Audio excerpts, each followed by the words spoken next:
Okay, calm down. You had a very important insight that you expressed on Twitter. So just to set this up, as people probably know, there's been a federal indictment of members of the African People's Socialist Party and the Uhuru movement. We've had Amalia Shatella on the show. And I wanted to show a tweet that first Ben Norton tweeted out and that you responded to. So Ben wrote, authoritarian crackdown on free speech in the US. 3 members of the African People's Socialist Party face 15 years in prison for supposedly helping Russia spread disinfo, read inconvenient facts about NATO's proxy war in Ukraine, McCarthyism plus racism.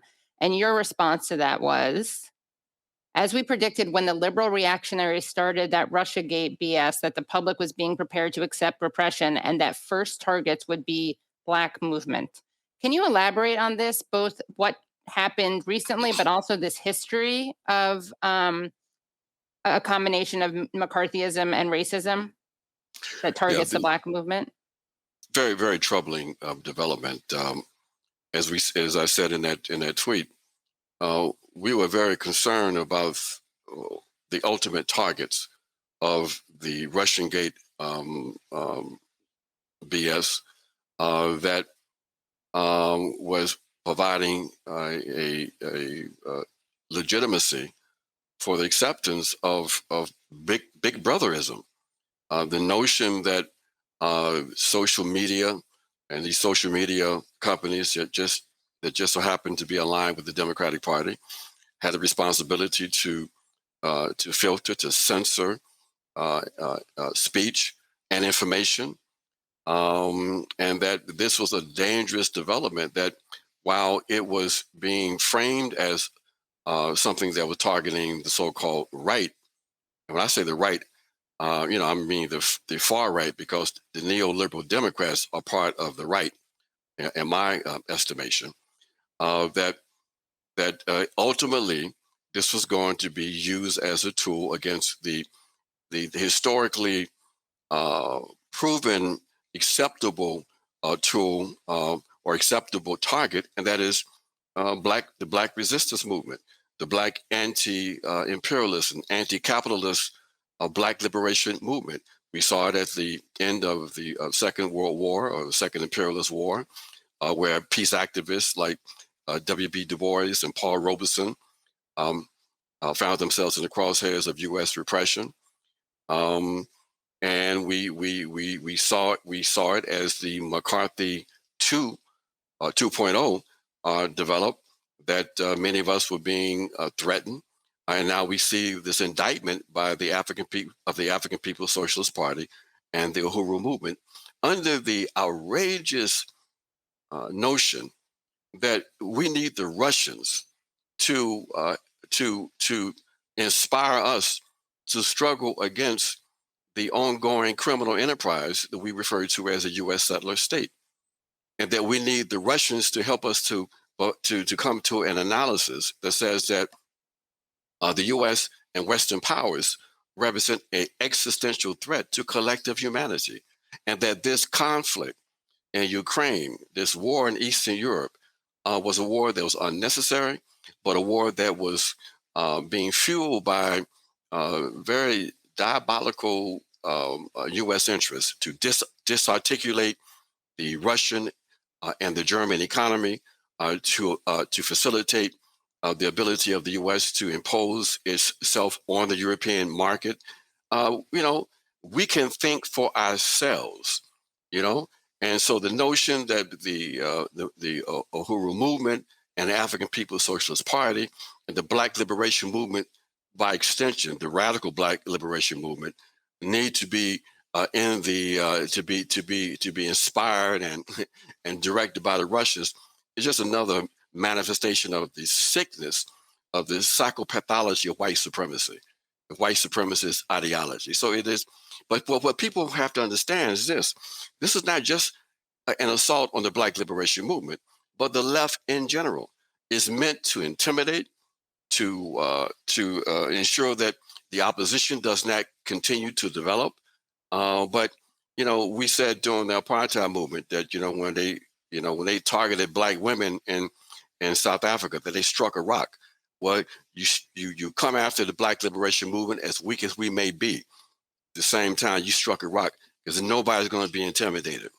There's been such silence around this issue. Again, even from people who consider themselves leftists. I don't know if people are scared. I don't know if people actually buy this propaganda. Um, I mean, even the Justice Department admitted that this was an issue of free speech, but the way that they handled that is they said it was a weaponization of free speech, which is Exactly. just so cynical. And exactly what they claim Russia is. They're doing the things that they say Russia does. That is what's so outrageous about this. Well, there's so many things that's outrageous about this, but in terms of the silence, it was predictable. It's unfortunate. I suspect that there may be elements out there who among the so-called left that maybe they believe this. Black folks, we could be corrupted by money. So it doesn't matter if you've been a lifelong revolutionary like O'Malley. You dangle some bucks in front of us and we snatch it. I mean, it's part of the playbook by these criminals to suggest that everybody is on the take. They don't want to acknowledge that some of us operate from a different value system. You can't buy some of us. Okay, we have a target. We are motivated by an alternative value system that says that we can be more than what we are today, and you can keep your money because we're talking about a struggle for justice. So we say it's us today, but it's you tomorrow if you persist in any kind of oppositional politics, because the ruling element in the U.S. they're serious. They're serious about attempting to maintain their hegemony and their global hegemony, and the notion of some of the values of the liberal framework, liberal philosophy, liberalism. They have completely abandoned that. They have jettisoned that. And basically, they are engaged in lawlessness. The U.S. is now a rogue state. What we have domestically in the U.S. is systematic repression from a national security state that seems to be completely unbound by any kind of standards beyond its own. We see that with the Cop City, transforming protesters into domestic terrorists. It's outrageous, and it's outrageous that we don't see more opposition. You mentioned liberals abandoning liberalism, and I know that's something that you've touched on before. And I'm always struck by it when it comes to the case of Julian Assange, where you have people who, again, this is not a radical left position to believe in a free press, to believe in free speech. And people are just so triggered. They think of Assange and they think of Hillary Clinton, even though his charges have nothing to do with 2016. But you have people who just shut down all their reasoning and become these like automatons and think Julian Assange, Trump, Hillary Clinton, lock them up forever. I don't care. This is a reflection of the moral bankruptcy of liberalism. That because Julian Assange situation developed under a Democrat Party administration, and these people identify with not only the party but with the state, then basically they have, in essence, just abandoned any pretense to any kind of liberal moral standing. It's incredible and dangerous and irrational. Liberals always talked about the irrational forces on the so-called far right, but these last few years, can you point to a period where people have been as irrational? The notion that we need private entities to determine for us the range of acceptable ideals and thoughts that should be disseminated to the U.S. population, to smear anyone that does not agree with U.S. policies as Russian agents, to suggest that any debate, any conversation around the criminal activity of the Israeli state means that one is anti-Semitic, and people accept that BS, that hustle.